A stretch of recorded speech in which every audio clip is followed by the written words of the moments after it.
जय श्री राधे कृष्णा। दोस्तों, कैसे हैं आप लोग? मैं जहाँ तक सोचता हूँ आप लोग कुशल और मंगलमय होंगे। भगवान श्री रामचंद्र की कृपा आप सभी के ऊपर बनी रहे और आप सभी का दुख दूर करे।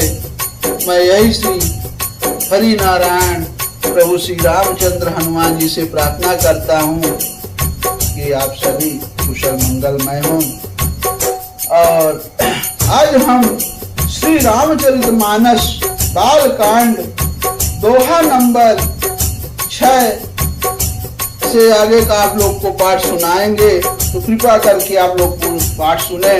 और जो भाई दोस्त लोग पहली बार हमारे वीडियो पर आए हों तो कृपा करके आप चैनल को अगर सब्सक्राइब ना किए हों तो आप अपना भाई समझकर चैनल को जरूर से जरूर सब्सक्राइब करें। और मुझे आपकी मदद चाहिए, आप पूरा वीडियो देखें जिससे थोड़ी बहुत मुझे भी मदद मिले। तो इतना तो आप लोग कर ही सकते हैं आप अपने भाई के लिए। और आगे का आप पाठ सुने। श्री गुरु चरण सरोज रज निज मन मुकुर सुधार अवर नौ रघुवर विमल जसु जो दायक फल चार बुद्धिहीन तनु जानिक सुमिरहु पवन कुमार बल बुध विद्या देहु मोहि हरहु कलेश विकार। श्यावर रामचंद्र की जय, पवन सुत हनुमान की जय। जड़ चेतन गुण दोष में विश्व कीन्ह करतार संत हंस गुण गाई पाए परिहरि बारी विकार। मंगल भवन अमंगल हारी अद्रवंश दशरथ अजिर बिहारी। हाँ अश विवेक जब देई विधाता तब तजि दोष गुणहि मनुराता। काल शुभाव कर्म बरियाई अभले प्रकृति बस चुकाई भलाई। अब यहाँ विधाता जब इस प्रकार हंस का ऐसा यानी विवेक देते तब दोषों को छोड़कर मन गुणों में अनुरक्त होता है। काल स्वभाव और कर्म की प्रबलता से भले लोग साधु भी माया के वश में होकर कभी कभी भलाई से चूक जाते हैं। बहुत सुंदर। अशो सुधारी हरिजन जिमले ही अदल दुख दोष विमल जसु देहि। खलऊ करहि भल पाई सुसंगु अमिटै न मलिन स्वभाव अभंगु। अलखि सुवेश जब वंचक जेऊ अवेख प्रताप पुजिहि तेऊ। अउघरहि अंत न होई निबाहु अकाल नेमि जिमि रावण राहु। बहुत सुंदर है। भगवान के भक्त जैसे उन चूक को सुधार लेते हैं और दुख दोषों को मिटाकर निर्मल यश देते हैं, वैसे ही दुष्ट भी कभी कभी उत्तम संग पाकर भलाई करते हैं, परंतु उनका कभी भंग ना होने वाला मलिन स्वभाव नहीं मिटता। बहुत सुंदर। अब जो वेशधारी जैसे ठग है उनमें भी अच्छा यानी साधु का सा वेश बनाए देखकर वेश के प्रताप से जगत पूजता है, परंतु एक ना एक दिन वे चौड़े आ ही जाते हैं। यानी अंत तक उनका कपट नहीं निभाता जैसे कालनेमी था। रावण और राहु का हाल भी यही हुआ था।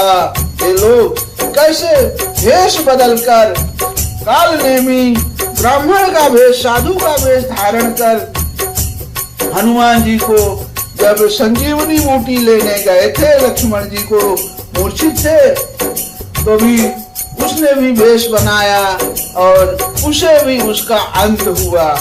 वैसे ही रावण भी जब माता सीता का हरण किया, वो भी ब्राह्मण के वेश में था, लेकिन बाद में क्या हाल हुआ आप लोग जानते ही। और दूसरा तीसरा, जैसे राहु जब अमृत का बंटवारा हो रहा था तो राक्षसों में साथ राहु था, लेकिन देवताओं का भेष बदलकर उसने देवताओं की ओर आ गया और अमृतपान का पान किया, तो उसका भी यही हाल हुआ। बहुत सुंदर कथा है। अब आगे है, कियहु कुबेशु साधु सन मानु, अजिमि जग जाम बंत हनुमानु, हानि कुसंग सुसंग तिलाहु, अलोकहु वेद विदित सब काहू। अब आगे है कि बुरा वेश बना लेने पर भी साधु का सम्मान ही होता है, जैसे जगत में जामवान और हनुमान जी का हुआ। बुरे संग से हानि और अच्छे संग से लाभ होता है। यह बात लोक और वेद में है और सभी लोग इसको जानते हैं। ये गगन चढ़ी रज पवन प्रसंगा, अखी चाही मिलाई नीच जल संगा, साधु असाधु सदन सुख सारी, असुमिरहु राम दे गनिगारी। अब पवन के संग में से धूल आकाश पर चढ़ जाती है और वही नीच नीचे की ओर बहने वाले यानी जल के संग में कीचड़ में मिल जाती है। साधु के घर पे तोता मैना राम राम सुमिरते हैं और असाधु के घर में तोता मैना गिन गिन कर गालियां देते हैं। जैसे देखिए आज भी आपको बहुत जगह ऐसे मिलेंगे कि तोता क्या होता है, जैसे आप सुनेंगे, जैसे आप बोलेंगे वैसे वो सुनेगा और वैसे ही वो बोलेगा। आप राम राम बोलेंगे तो तोता आपको राम राम बोलेगा। उसके ऊपर घर कोई आएगा वो सभी को राम राम बोलता है, और अगर आप गाली देंगे तो आपका तोता सुनेगा और गाली देगा और आपको भी गाली देगा। वही हाल यहाँ है। अधूम कुसंगत कारिख होई, अलिखिय पुराण मंजुमसि सोई, सोई जल अनल अनिल संघाता, अहोहि जलद जग जीवन दाता। यानी कुसंग के कारण धुआं कालिख कहलाता है, वही धुआं सुसंग से यानी सुंदर स्याही होकर पुराण लिखने के काम में आता है, और वही धुआं जल अग्नि और पवन के संग से बादल होकर जगत को जीवन देने वाला बन जाता है। ग्रह भेषज जल पवन पट, पाई कुजोग सुजोग, अहोहि कुवस्तु सुवस्तु जग, लखहि सुलक्षण लोग। अब ग्रह और औषधि, जल, वायु और वस्त्र, ये सब भी कुसंग और सुसंग पाकर संसार में बुरे और भले पदार्थ हो जाते हैं। जैसे चतुर एवं विचारशील पुरुष ही इस बात को जान पाते हैं। सम प्रकाश तम पाख दुहु, नाम भेद विदिति, शशि शोषक पोषक समुझी, जग जस अपे जस दीन। यानी महीने के दोनों पखवाड़ों में उजियाला और अंधेरा समान ही रहता है, परंतु विधाता ने इसके नाम में भेद कर दिया है। एक का नाम शुक्ल और दूसरे का नाम कृष्ण रख दिया है। वही हम लोग शुक्ल पक्ष और कृष्ण पक्ष बोलते हैं। अब एक को चंद्रमा का वो बढ़ाने वाला और दूसरे को उसको घटाने वाला समझकर जगत ने एक को सुयश और दूसरे को अपयश दे दिया। बहुत सही। जड़ चेतन जग जीव जत सकल राममय जान, अबंधु सबके पद कमल सदा जोड़ जुग पानी। यानी जगत में जितने जड़ और चेतन जीव हैं, सबको राममय जानकर मैं उन सबके चरण कमलों की सदा दोनों हाथ जोड़कर वंदना करता हूँ।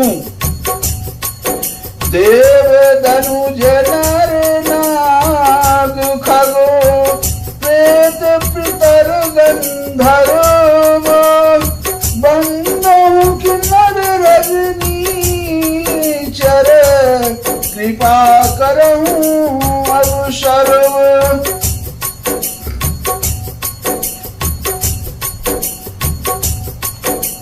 देवता, दैत्य, मनुष्य, नाग, पक्षी, प्रेत, पितर, गंधर्व, किन्नर और निशाचर सबको मैं प्रणाम करता हूँ। अब सब मुझ पर कृपा होइए। आकर 4,84,000 जीव जल थल नभवासी, असी राम मैं सब जग जानी, करहूं प्रणाम जोर जुग पानी। अब देखिए बहुत सुंदर। यानी 84 लाख योनियों में 4 प्रकार के स्वदेश, अखंड, उद्भिज और जरायुज ये जीव जल पृथ्वी और आकाश में रहते हैं। उन सब से भरे हुए इस सारे जगत को श्री सीताराम में जानकर मैं दोनों हाथ जोड़कर प्रणाम करता हूँ। अजान कृपा कर किंकर मोहूं, सब मिल कराऊं छान छल छोहूं। निज बुद्धि बल भरोस मोहि नाही, अतात विनय करऊं सब पाही। यानी मुझको अपना दास जानकर कृपा की खान आप सब लोग मिलकर छल छोड़कर कृपा कीजिए। मुझे अपने बुद्धि बल का भरोसा नहीं है, इसीलिए मैं सबसे विनती करता हूँ। करन चाहूं रघुपति गुण गाहा, लघुमति मोर चरित अवगाहा। सूझ नए कऊ अंग उपाऊ, मन मति रंग मनोरथ राऊ। यानी मैं श्री रघुनाथ जी के गुणों का वर्णन करना चाहता हूँ, परंतु मेरी बुद्धि छोटी है और श्री राम जी का चरित्र अथाह है, इसलिए मुझे उपाय का एक भी अंग यानी अर्थात कुछ लेश मात्र भी उपाय नहीं सूझता। मेरे मन और बुद्धि कंगाल है, किंतु मनोरथ राजा है। बोलो सियावर रामचंद्र की जय। अमति अति नीच ऊंची रुचि आछी, अचाही अमी जग जुरई न छाछी। छमी ही सज्जन मोर बिठाई, असुनियहि बाल भजन मन लाई। अरे भगवान, हे प्रभु, मेरी बुद्धि तो अत्यंत नीची है और चाह बड़ी ऊंची है। चाहे तो अमृत पाने की है, पर जगत में जुड़ती छाछ भी नहीं। और सज्जन मेरी ढिठाई को क्षमा करेंगे और मेरे बाल वचनों को मन लगाकर प्रेम पूर्वक सुनेंगे। जो बालक कहीं तो तरी बाता, असुनहि मुदित मनुपित अरु माता। हसी हई पूर कुटिल कुविचारी, अजय पर दूषण भूषण धारी। अब प्रभु जैसे बालक जब तोतले वचन बोलता है तो उसके माता पिता उन्हें प्रसन्न मन से सुनते हैं, किंतु क्रूर कुटिल और बुरे विचारे वाला लोग जो दूसरे के दोषों को ही भूषण रूप से धारण किए रहते हैं, यानी अर्थात जिन्हें पराये दोष ही प्यारे लगते हैं, और हंसेंगे। निज कवित कही लाग ननी का, सरस हूँ अथवा फीका। जे पर भनित सुनत हरि साही, अतेवर पुरुष बहुत जग माही। बहुत सुंदर यहाँ बाबा तुलसीदास जी ने लिखा है कि रसीली हो या अत्यंत फीकी, अपनी कविता किसे अच्छी नहीं लगती, किंतु जो दूसरे की रचना को सुनकर हर्षित होते हैं, ऐसे उत्तम पुरुष जगत में बहुत नहीं है। सही बात, बिल्कुल बहुत सही कहा है यहाँ तुलसी बाबा ने। अब आगे कहा है कि जग बहु नर सर सरि सम भाई, अजय निज बाढ़ी बड़ई जल पाई। सज्जन सकृत सिंधु सम कोई, अदेखी पूरे विदु बाढ़ई देई। अब कहते हैं कि हे भाई, जगत में तालाबों और नदियों के समान मनुष्य ही अधिक हैं, जो जल पाकर अपनी ही बाढ़ से बढ़ते हैं, अर्थात अपनी ही उन्नति से प्रसन्न होते हैं, जैसे आजकल हो रहा है। दूसरे को कोई भलाई नहीं चाहता। अब समुद्र सा तो कोई एक विरल ही सज्जन होता है, जो चंद्रमा को पूर्ण देखकर दूसरों का यानी उत्कर्ष देखकर उमड़ पड़ता है। अभाग छोटे अभिलाष बड़े, करऊं एक विश्वास। अपई है सुख सुनि सुजन सब, खल करी है उपहास। अब मेरा भाग्य छोटा है और इच्छा बहुत बड़ी है, परंतु मुझे एक विश्वास है कि इसे सुनकर सज्जन सभी सुख पावेंगे और दुष्ट हंसी उड़ावेंगे। मंगल भवन मंगल हारी, अद्रवंश दशरथ अजिर बिहारी। लखन श्यावर रामचंद्र बजरंग बली, महादेव देव कौशल किशोर की जय। गोस्वामी तुलसीदास की जय। शारदा मैया जू की जय। जय जय सीताराम, जय जय सीताराम।